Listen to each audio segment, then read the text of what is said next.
What's up, YouTube? Just thought I would make a quick video on the history of the 78 Monte Carlo and how I got it. So it was 2004 when one of my buddies was looking for a project car that he wanted to get going.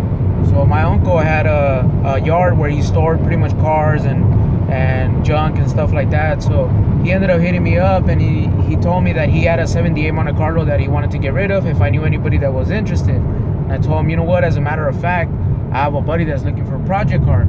So me and my buddy went to go check it out. We looked at it. The car looked clean.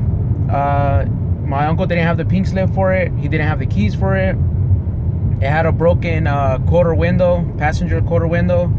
And my buddy said, you know what, that's not something I'm looking for right now. Like, I don't, he didn't like it pretty much. He wanted to look for something else. So we head back home, and I was contemplating, like, man, like, that car looked clean. Like, I really want it. So I slept on it. And then what I ended up doing is, obviously, I went and I talked to my uncle, and I was like, hey, how much you want for that car? Let me get it. So you would think he would give me a discount, but yeah, I didn't get a discount. So I paid asking price, and yeah, so I ended up buying it. I tow it home. I buy the ignition lock, replace it, get the car on, and it starts backfiring from the carburetor. And at the same time, I put in a lien sale, and nobody claimed it, so I was able to put it under my name. And yeah, so then the car was backfiring from the carburetor, and my brother and I thought that it was a leak, an air leak in between the manifold and the block. So we ended up replacing the gasket, put it all back together, turn it on, same thing, still doing the same thing. So we couldn't figure out what it was. So what I ended up doing is I took it to a mechanic, Best of the West, there in Fontana, and the mechanic told me that the crankshaft had too much play in it, so he recommended to rebuild the motor. So the motor's a 305 5.0 V8. So I told him, yeah, okay, let's do it, let's rebuild it. So we rebuild it, he rebuilds the engine, I get it back home, I'm driving it here and there, because I still didn't have it out on the street like that. I had it on op. So I was just driving it up and down the street and just making sure that it was running right, and the transmission was slipping. So I ended up looking for someone to rebuild my tranny.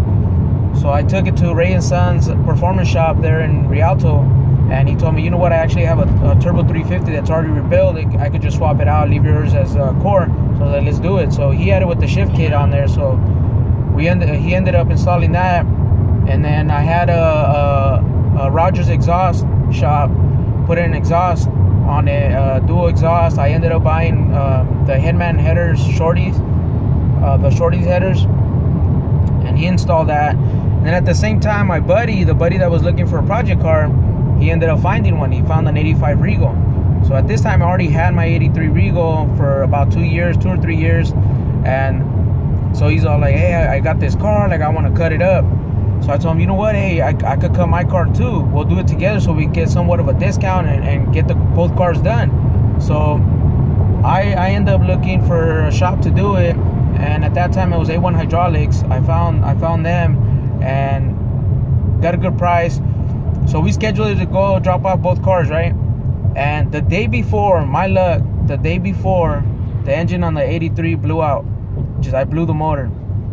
I was like, damn. So I remember my older brother asking me, like, hey, so what are you gonna do? You know, you're gonna have a car with switches, but it doesn't run. And I was like, you know what? I'm just gonna do both. So I ended up doing both to the Regal, towed the Regal to the shop. Got that done. Then after that, I went to Ray & Sons, and he rebuilt my motor. And so basically, the money that I had saved up that was gonna be for the Monte Carlo to finish up, which would be at that point was just cosmetics, paint and interior, ended up going to the Regal because I needed to rebuild the motor, and I wanted to put the switches on it or put hydraulics on it. And at that time, I was like, you know, I'm gonna be riding around in a Regal, lifted, and you know, it was my daily driver. So I was like, hell yeah. So I ended up doing that. So the Monte Carlo ended up sitting there, pretty much no miles to the motor, and it's been sitting there ever since. Well, not in the same spot, but you know, life priorities changed, so I had to adjust a few things, and my hobby became something that I just left in the back burner. But now I have some time where I can start working on it. And you know, over the years I have done a few things here and there, but one thing that I wish I would have done is recorded.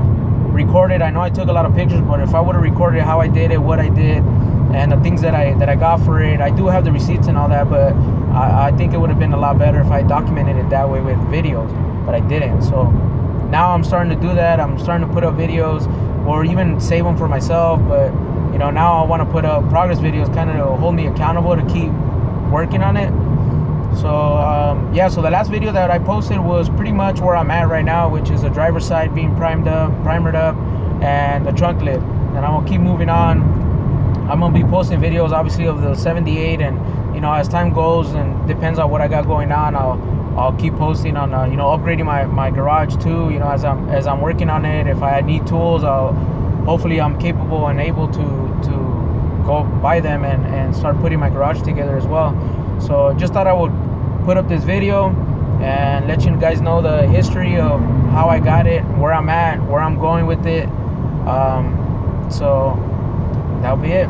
We'll catch you later.